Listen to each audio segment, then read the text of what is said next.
No, pues, buenas tardes, chicos. Muchas gracias por recibirnos. A nombre del Fondo de Cultura Económica y de la Escuela Secundaria Diurna, Octavio Paz, 317, les damos la más cordial bienvenida a esta charla, que se llama Más allá de la colmena. Es una charla que se da en el marco, bueno, la hicimos acá en el marco internacional de la mujer y la niña en la ciencia. Sabemos que ya pasó la fecha, pero bueno, lo estamos todavía conmemorando al día de hoy. Y pues ojalá que la disfruten. Les presento rápidamente a Celeste, que es nuestra ponente el día de hoy. Ella es Ana Celeste Martínez Cervantes, es bióloga egresada de la Facultad de Ciencias de la UNAM. Realizó su especialidad en estadística en el Instituto de Investigaciones en Matemáticas Aplicadas y en Sistemas de la UNAM, y su maestría en el Instituto de Biología de la misma casa de estudios. Su línea de investigación se ha dirigido al estudio de las abejas. Su proyecto de doctorado se enfoca en el estudio de algunas especies de abejas de género. Ay, me ayuda que puso. Glaciolus, que está complicado. Entonces esperemos que la disfruten. Y como la mencionaba Celeste. Gracias, Celeste. Gracias. Bueno, ¿a quién le gustan los insectos? A nadie le gustan los insectos. A alguien, bueno, a la mayoría entonces no le gustan los insectos. Esperemos que con esta charla les va a gustar un poco. ¿A alguien le dan miedo las abejas? Esperemos que con esta charla les empiecen a perder el miedo, les guste, tanto como a mí me gusta. Bueno, este, ¿se traba? Sí. Bueno, ¿qué piensan ustedes cuando escuchan la palabra abeja? Bien. Bueno, aquí, ¿alguien ha visto B-Movie? ¿Vieron la película? Vamos a un poco a desmentir esta película. Pero bueno, usualmente cuando buscamos la palabra abeja o lo que pensamos que tiene la palabra abeja es miel, panal, avispas, picaduras, reinas, y generalmente nos vienen estas abejas, ¿no? Que es la abeja que vemos en todos lados y que comúnmente conocemos, y espero que después de esta charla se les quite esa idea. Siguiente. Las abejas son insectos, pero bueno, los insectos forman el grupo más grande de animales o seres vivos en todo el planeta. Esta es una gráfica ya un poco vieja de Semarnat, donde estiman que actualmente existen aproximadamente 2.000 millones de especies descritas, de las cuales más del 50% de las especies de todos los seres vivos son insectos. Siguiente. Bueno, estimaciones indican que los insectos pueden ser de 6 a 10 millones de especies y que potencialmente es el 90% de las formas de vida animal. Dentro de los insectos se dividen en 24 órdenes, y los insectos como más abundantes, o los grupos de insectos que tienen más especies descritas, son Coleóptera, que es escarabajos, Hymenoptera, que engloba abejas, hormigas y avispas, que es en donde nos vamos a enfocar, Diptera, que es moscas y mosquitos, y Lepidoptera, que es mariposas y polillas. Siguiente. Bueno, Hymenoptera cuenta aproximadamente con 1.600 especies, contempla abejas, abejorros, hormigas, moscas y ranas. Se caracteriza porque las alas de las abejas o de las hormigas en castas reproductivas tienen dos pares de alas membranosas como estas, y estas se unen a través de una serie de ganchitos que se acoplan a la hora del vuelo. Por eso parecería que las abejas cuando vuelan tienen solo una ala enorme, porque se están acoplando con estos ganchitos. En Hymenoptera, la metamorfosis es completa. Igual que las mariposas, van a tener una etapa de huevo, de larva, van a pupar y, bueno, y luego vamos a tener al adulto. Generalmente las abejas que nosotros vemos, que ya vemos volando, son ya los adultos. Siguiente. Y bueno, las hembras presentan una estructura de puesta de huevos que es el ovipositor, que es en esta estructura, y en grupos más evolucionados esto se va a transformar en forma de aguijón. Esto es clave porque solo las hembras van a tener aguijón. En las abejas solo las hembras tienen aguijón, los machos no van a tener aguijón. Si vieron B-Movie, todo el que picaba debió de haber sido una hembra, todo el juicio debió de haber sido alrededor de una hembra. Y bueno, porque su sistema de determinación es por haplodiploidía. Nosotros somos seres diploides, tenemos la mitad de carga de nuestro papá y la mitad de nuestra mamá. En las abejas, Las hembras tienen una carga mitad de la mamá y otra mitad de papá, pero los machos solo van a tener la mitad de la mamá, no van a tener la mitad de la papá, del papá. Son haploides, mientras que las hembras son diploides.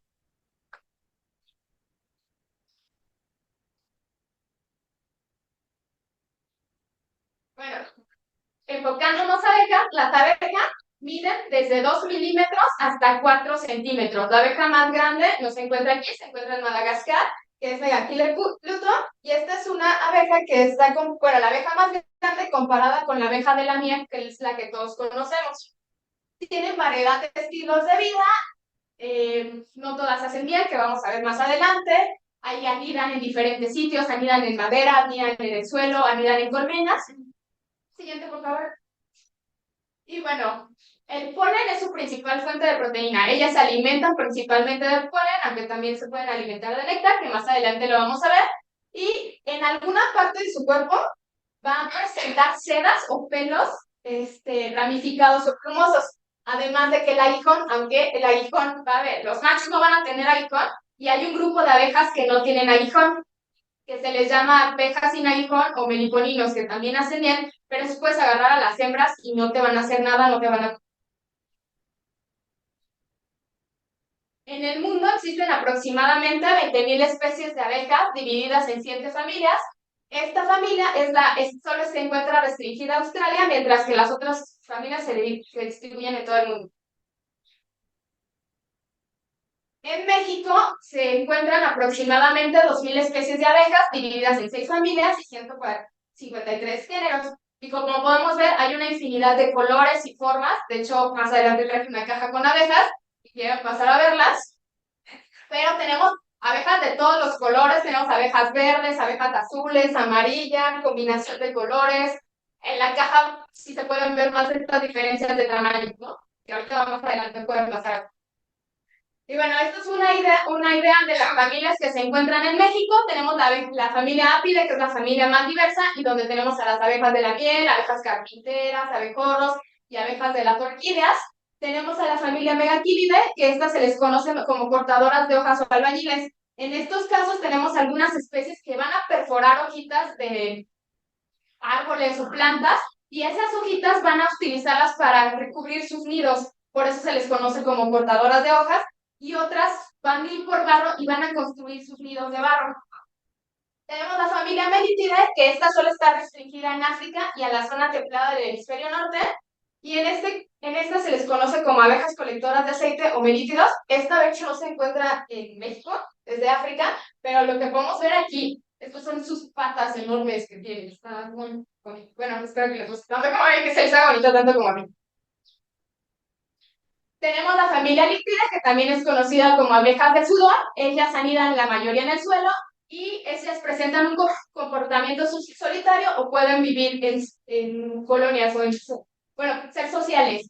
Tenemos a la familia Andremida, que son familias mineras. La mayoría anidan en tierra y algunas son incapaces de picar a los humanos porque tienen aguijones demasiado delgados. Y finalmente la familia Coletidae, que se les conoce también como abejas del poliéster, donde algunas hembras no van a presentar estructuras de acarreo de polen. Siguiente. Bueno, el cuerpo de las abejas, como todos los insectos, se divide en cabeza, tórax y abdomen. En algunos casos, bueno, no en algunos, bueno, en algunos casos en la literatura van a encontrar mesosoma o metasoma, porque la parte última del tórax se fusiona con la primera del abdomen, por eso ya no se le conoce estrictamente como tórax, sino como mesosoma y metasoma. En la cabeza vamos a tener los dos ojos compuestos, unos ocelos que se encuentran aquí en esta parte. Con esos ocelos, que en general están en los insectos voladores, no ven como nosotros, sino nada más es como cuestiones de luz. Qué tan oscuro, qué tan clara está la luz. Y bueno, las piezas bucales y las antenas. Las antenas, esta parte de las antenas que se llama flagelo, nos va a ayudar para sexar si es macho o hembra. Los machos van a tener 11 partes de flagelo, mientras que las hembras 10.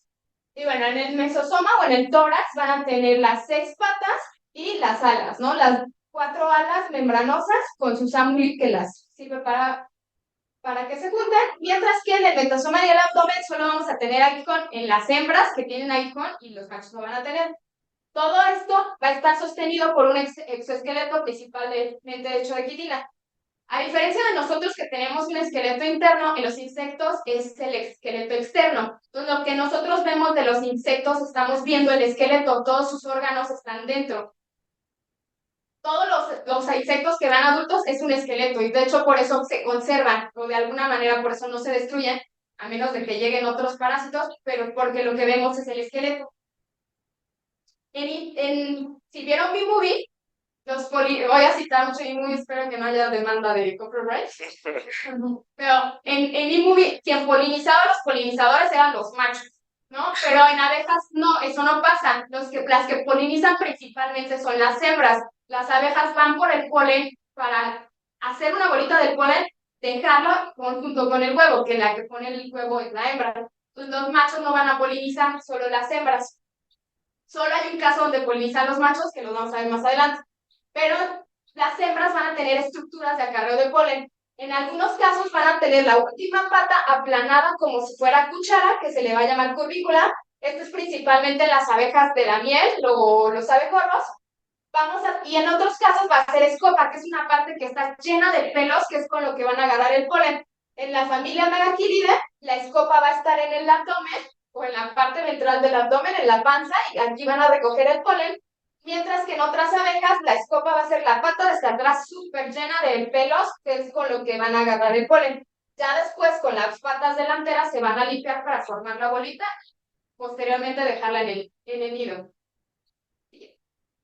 A veces es fácil diferenciar entre machos y hembras. Obviamente, si te pica, es una hembra.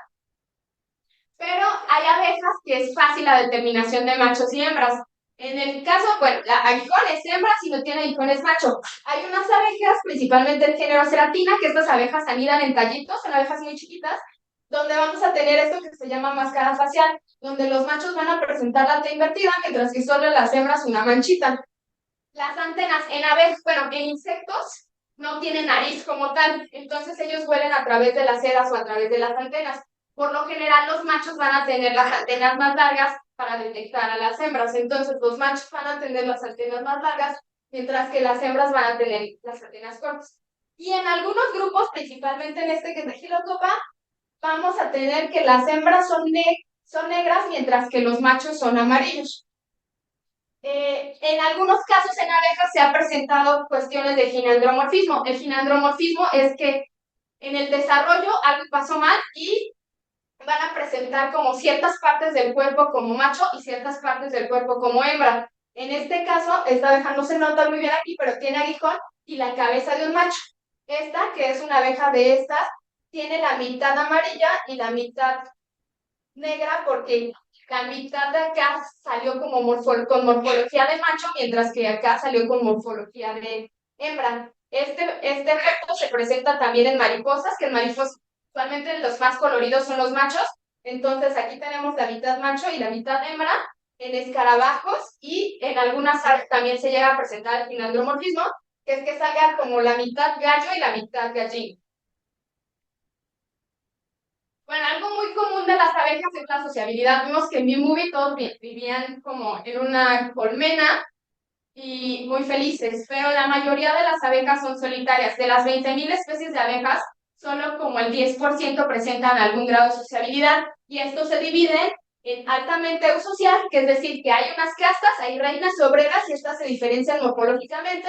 Las reinas son más grandes, los zánganos generalmente viven poco, en insectos, la mayoría, porque también hay casos de cuidado parental. Los machos solo sirven principalmente para reproducción, no en todos, pero en algunos, ¿no? Entonces, las abejas, en este caso, las obreras, y todos tienen diferencias morfológicas que hay traslate de generaciones. Tenemos las primitivamente sociales, donde también existen reinas y obreras, pero solo se diferencia un poquito en la morfología, como en el caso de estos abejorros, donde las reinas tienden a ser un poquito más grandes, pero morfológicamente no se diferencian mucho. La semisocial, donde solo existe una generación de individuos y hay división del trabajo. Tenemos también las subsociales, que es una hembra con su descendencia y esta se disuelve ya que estos se convierten en adultos. Algunas de las abejas de género Ceratina son subsociales y ya después de que el nido se convirtió en adultos, se desocupa el nido. Estas las que les digo, este es un tallo. De hecho, en el Pedregal de San Ángel hay muchos tallitos de estos y generalmente tienen nidos de abejitas. Tenemos las comunales que coexisten individuos de una misma generación y no hay división de trabajo, es decir, que es como una serie de departamentos donde se comparte el departamento, pero cada una se hace cargo de lo suyo. Y finalmente las solitarias, que es la gran mayoría de las abejas, donde cada hembra hace su nido, ocupa su mismo nido, y ella va por recolecta sus recursos y lo lleva. Y esta es una de las abejas cortadoras de hoja. Este verde que lleva aquí son las hojitas que utiliza para recubrir el nido, y estos son los nidos recubiertos por las abejas. Se dan cuenta, cada vez esto es una celita y todos estos son hojitas que esta recolectó para hacer los nidos. Bueno, ¿qué es la polinización? ¿Alguien sabe qué es la polinización? Sí, leer.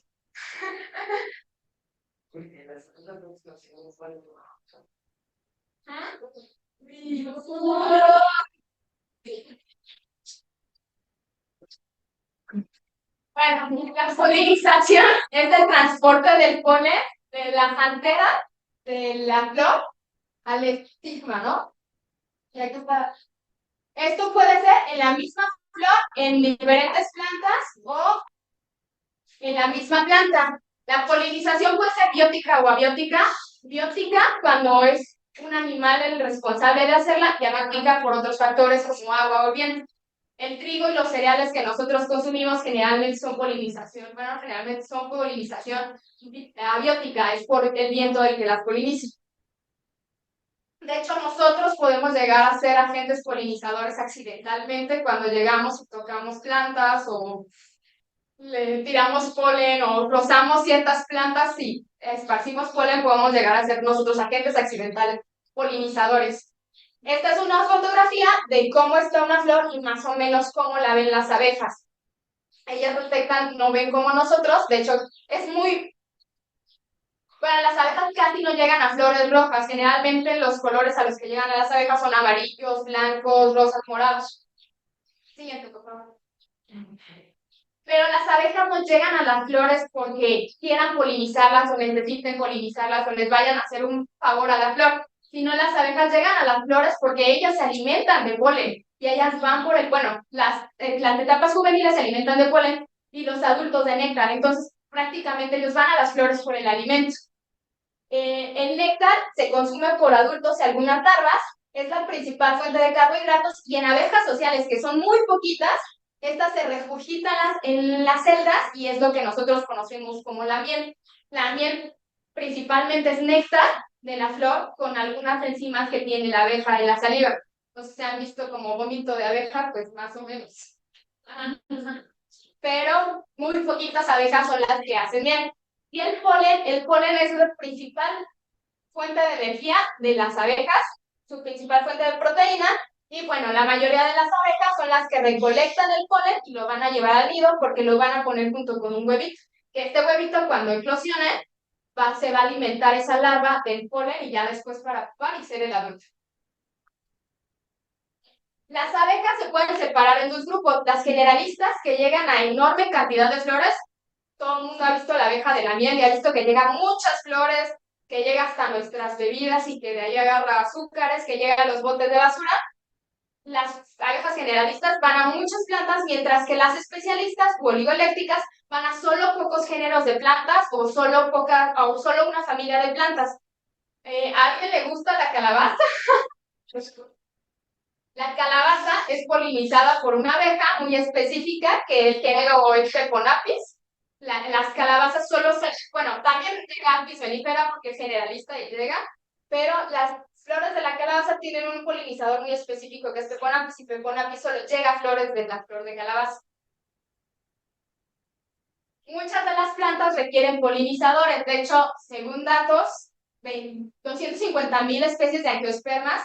De las 250,000 especies de angiospermas, 90% necesitan polinizadores efectivos. Si les gustan las manzanas, si les gustan las fresas, todo eso, de alguna manera, lo polinizan abejas, ¿no? Bueno, y no solo las abejas son importantes polinizadores, también tenemos a las moscas. De hecho, si mal no recuerdo, creo que el cacao es polinizado por moscas. Tenemos avispas, tenemos mariposas, los hermosos murciélagos, que también es un grupo que no a muchos les gusta, pero son muy buenos polinizadores.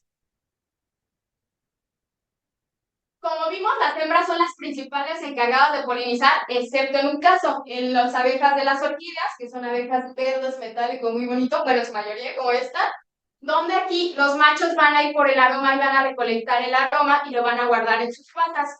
Estas orquídeas que visitan las abejas no tienen aroma y por ello los machos en el neotrópico son capaces de polinizar entre 600 y 700 especies de orquídeas. ¿Cómo le hacen las abejas de las orquídeas? Primero le escupen a la flor y le raspan con las patitas delanteras, como en este video. Ven que, bueno, no se ve que está en movimiento, pero lo que le está haciendo es raspando la flor para quitarle el aroma, igual, y raspando con las patitas delanteras. Posteriormente, como en el segundo video, si ahorita se ve, se va a separar de la flor y va a volar aquí para llevar ese aroma a las patas posteriores y las tiene muchísimo más anchas. Y aquí en esta hendidura guardan el aroma, que ese aroma lo guardan como una especie de perfume que se cree que es para atraer a la hembra, que se perfuman para las hembras. Pero no todas las abejas son muy buenas. En algunos, bueno, siempre las abejas se ha visto con el trabaja, ¿no? Y si trabaja, le vamos a poner una abeja. Pero no todas las abejas son buenas. Hay un grupo de abejas que se les llama cleptoparásitas. Estas abejas van a otros nidos de abejas y les quitan sus recursos, se los roban. Las formas en que se los roban son dos. Una, donde la hembra adulta, la mamá, va al otro nido, mata el huevo y pone su huevo para cuando este eclosione se quede con el polen que la otra abeja recolectó. Y otra es que la abeja adulta vaya al nido, pone el huevo eclosiona, se come al otro huevo y se come al polen que la otra abeja recolectó. Estas abejas como tal no tienen estructuras de acarreo de polen y no son tan peludas, son abejas que hasta podrías tú como parecer avispas o cuestiones así robots, no son tan peludas porque ellas destruyen, bueno, se aprovechan de otros nidos. Son rateras de otros nidos, por eso se les conoce como abejas cuco, por el pájaro que parasita, o bueno, parasita a otro pájaro. Y bueno, un aspecto importante es el declive de polinizadores que se ha visto en los últimos 50 años. ¿Por qué? Porque especies de Apis mellifera han decrecido. Nosotros dependemos económicamente de Apis mellifera. Apis mellifera, que es la abeja común que vemos en todos lados, no es una abeja nativa, llegó al continente traída por los españoles, pero de alguna manera nosotros dependemos económicamente mucho de esa abeja. De hecho, en Estados Unidos hay camiones que tienen esta abeja que cobran por polinizar cultivos, ¿no? Porque estas abejas, como son sociales, se pueden un poco jugar la cuestión de las feromonas. ¿Se han visto las barbas de abejas? Esas barbas de abejas es porque tienen alarre, tienen feromonas que hacen que no te pique. Entonces te puedes poner a las barbas de las abejas. Entonces, dependemos económicamente de Apis mellifera y esta decreció sus poblaciones. O sea, ya no se encontró en las mismas cantidades que se encontraban. Y en algunos casos abejorros, que también dependemos un tanto económicamente de ellos, también se ha visto decrementos. Si una abeja que es muy común y que vemos en todos lados decreció, pues es muy probable que las abejas que no sabemos que existen o que están ahí hayan decrecido. Que esto no es solo la cuestión de los polinizadores, en general insectos o en general la biodiversidad a nivel global ha decrecido, ha disminuido. ¿Y por qué factores? Como el siguiente. Principalmente por deforestación o cambio de uso del suelo, pérdida y fragmentación de los hábitats. A muchas abejas necesitan flores para alimentarse o hábitats que son tirados porque construyen edificios o construyen casas. Entonces, si no hay hábitat o si no hay alimento, no va a haber ahí. Cuestiones de cambio climático, abejas de las orquídeas que no se encontraban en la Ciudad de México, ya se han encontrado un par de especies aquí en la Ciudad de México que no es su distribución común. Y bueno, parásitos, este es un ácaro que principalmente ataca a las abejas de la miel, que se llama varroa, si mal no recuerdo. Y bueno, este destruye principalmente a las larvas y se come a las larvas de la abeja de la miel. Entonces, si destruye una abeja que es muy común, probablarmente esto pase con otras abejas. Siguiente, por favor. Pero bueno, las poblaciones de abejas son muy dinámicas y se requieren monitoreos a lo largo de años para que se entienda qué hay y qué no existe, ¿no? También la urgencia de crear conocimiento básico. No se sabe cuáles son abejas. Ahorita que se acerquen a la caja van a ver abejas muy chiquitas que no piensan que son abejas. No sabemos que están ahí. Entonces, primero lo que necesitamos saber es qué hay y qué hay. O sea, aquí en la ciudad, bueno, yo trabajé un poquito con abejas de la ciudad. Aquí en la ciudad hay como 70 y tantas especies de abejas, seguramente o 30 y tantas. Hay muchas especies de abejas, pero no sabemos qué hay. Y generalmente lo principal que se voltea a ver es Apis mellifera o la abeja de la miel y las otras abejas se ignoran. Siguiente. Pero nosotros, ¿qué podemos hacer en nuestras casas?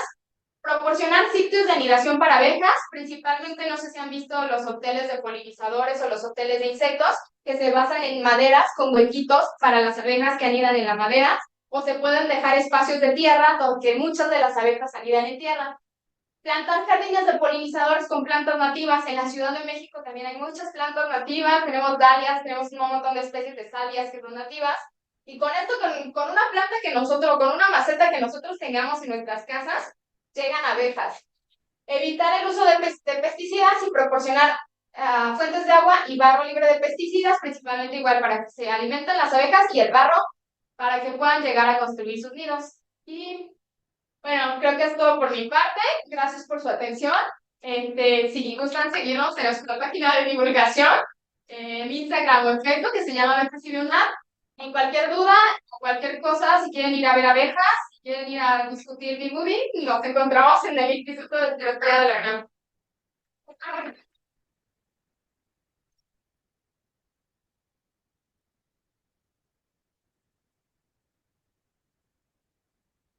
Pues muchas gracias. ¿Alguien tiene una duda, chicos? Traemos 3 libros para regalar a quien te anima a preguntar.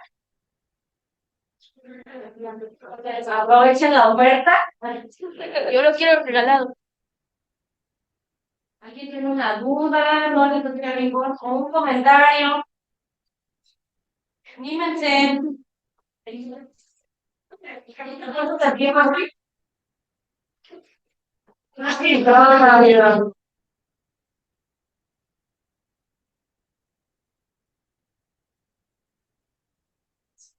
Pues, realmente los científicos lanzaron como muchas notas amarillitas sobre las abejas en peligro de extinción.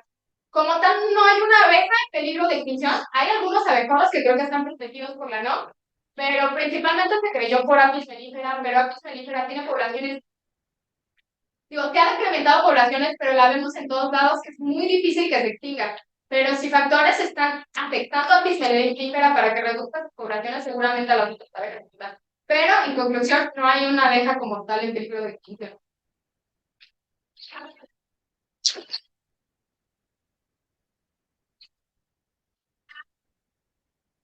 ¿Cierto? Esto de que si tienes miedo y sueltas adrenalina, ¿no? Las abejas lo perciben y te atacan. Generalmente, o sea, igual cuando tenga con los perros que huelen el miedo, pero con abejas no tanto. O sea, el problema con abejas como Apis mellifera, hubo una época donde se intentó mezclar con la abeja africana, ¿no? Y sí se volvieron un tanto más agresivas. De hecho, como ahí fue una época de los 80, 90 en la Ciudad de México, podías ver las cajas azules que estaban como tratando de erradicar la abeja africana, ¿no? Que ya de alguna manera ahorita las abejas se considera con cierto grado de africanización. Como tal, no se atacan, pero sí se sienten muy ofensivas. Según yo, sí son sensibles a ciertos aromas, no tanto el miedo, porque si alguna vez algún investigador comentó que él lo utilizó como un repelente natural y que eso les llamó la atención, pero a diferencia de las de Apis mellifera o la abeja de la miel, cuando tiene el aguijón cerrado, entonces cuando te picas, si suelta, se muere porque suelta el estómago con una glándula de feromonas que atrae a las demás abejas. Entonces por eso te pican como en grupo. Llegan como en enjambre o te tratan de buscar. En las demás abejas son solitarias, entonces realmente se te atacan a menos de que prácticamente tú la agarres, ¿no? Si tú pasas no te hacen nada, y las demás abejas, como son solitarias, tienen el aguijón liso, entonces sí te pueden picar tantas veces ellas se sientan agredidas sin morir.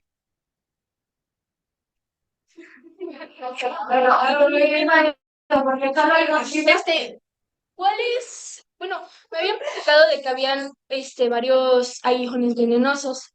No sé si sea cierto y cuáles son. En general, todas las principalmente avispas y abejas, tienen cierto grado de veneno.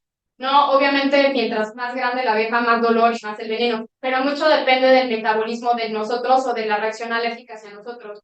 Hay gente que le puede picar una abeja y morirse, y hay gente que le puede picar muchísimas abejas y sobrevivir al ataque de muchas abejas. Entonces, todas tienen cierto grado de veneno, pero depende de nosotros que tanto nos afecte. No sé.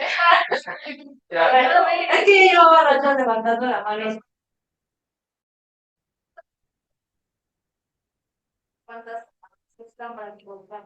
Más o menos 5 de Bueno, yo no sé mucho de cuestiones de producción. Realmente ignoro un poco la cuestión de la abeja de la miel, cuántas abejas se necesite para un litro, pero ahora sí voy a aplicar la de biólogo, depende también de la especie. Las abejas sin aguijón son abejas chiquitas que también se produce su miel y su miel se vende mucho más cara porque hacen menor cantidad de miel. O sea, su miel sí es más cara, pero la producción es muy poquita. Entonces yo supongo, y aplicaría la de biólogo, depende de la especie, pero sí en cuestión de la abeja de la miel, no, perdón, no tengo ni idea, y no, perdón.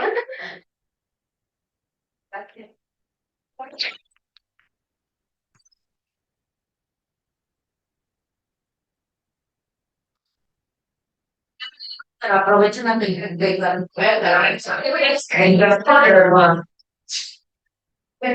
bueno, yo quería saber si hay una jerarquía de abejas, o sea, niveles de abejas, o sea, una reina o algo así.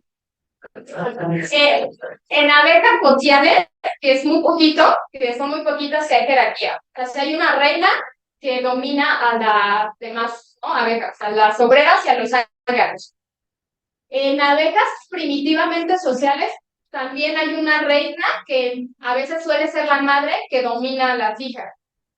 Pero en la mayoría de las abejas son solitarias, entonces no va a haber reina, solo va a ser una abeja que va a vivir ella sola, va a poner ella su recurso y se va.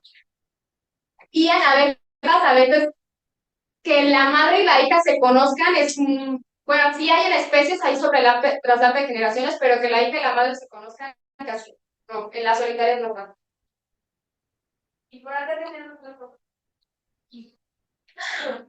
¿Qué tipo de olores?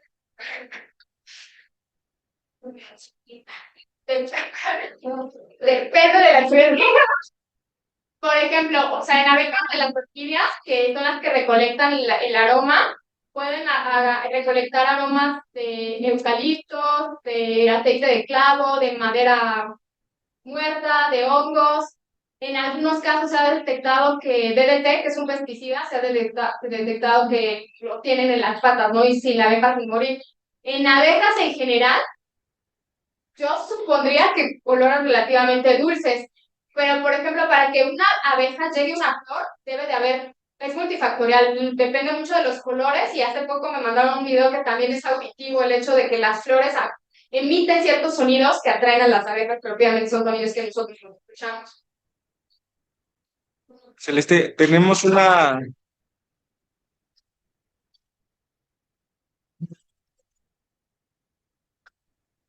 tenemos una pregunta de Facebook que nos escribe Concepción Sánchez y dice, tengo un jardín con lavanda y han llegado abejas. ¿Cómo puedo hacer que, bueno, apoyar a que vengan más?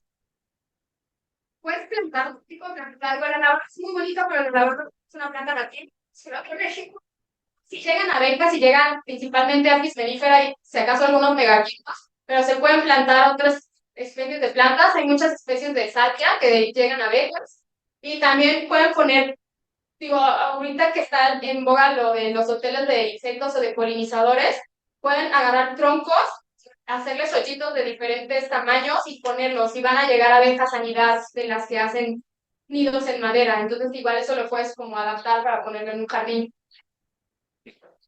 Hoteles de insectos. Tener insectos.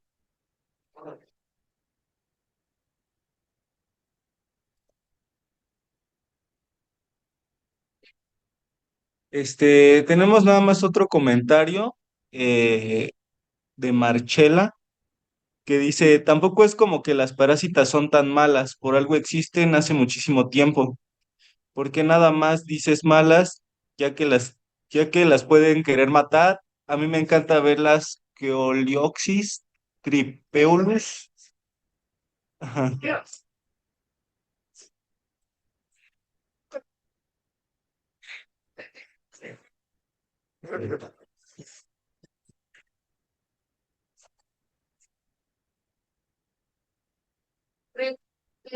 Interacciones tróficas, o sea, no es como de mátenlas, destruyan las abejas que ¿no? Y digo, sí, en algunos casos, pues sí, los adultos se alimentan de néctar y también hacen polinización accidental.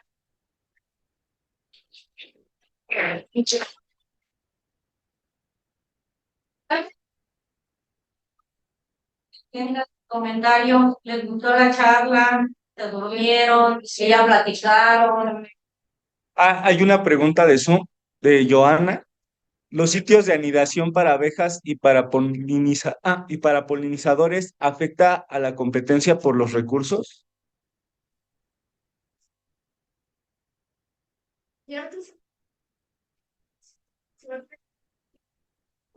Terrenos de tierra para construir edificios o el hecho de poner pavimento se les quita, al contrario, sitios de anidamiento. Entonces, de alguna manera son abejas que ya existen en la zona, pues, sería un poco de ayudar a las abejas que ya hay. Y bueno, ahí tienes al Cebetis 185, si les puedes mandar un saludo.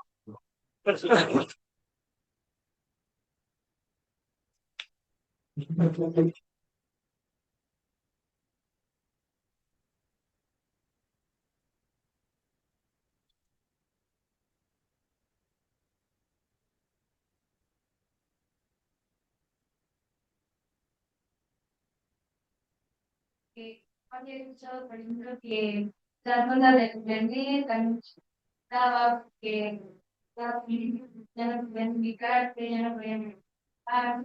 O bueno, entiendo que también muchas personas por eso las maltratan o las matan. Entonces, ¿cuál es la principal amenaza?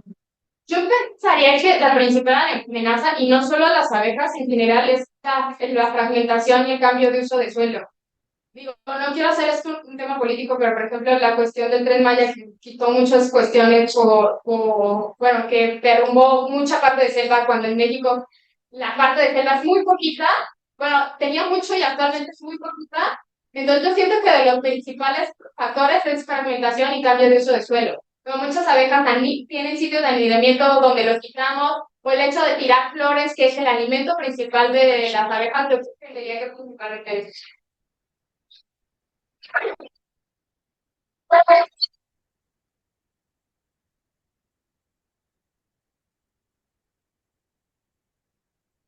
Ajá. Vamos a ver.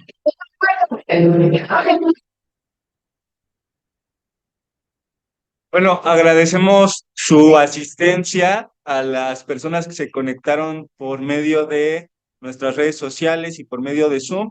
Y esperemos que estén atentos a nuestra página de Facebook, La Ciencia para Todos, donde vamos a publicar nuestras próximas conferencias.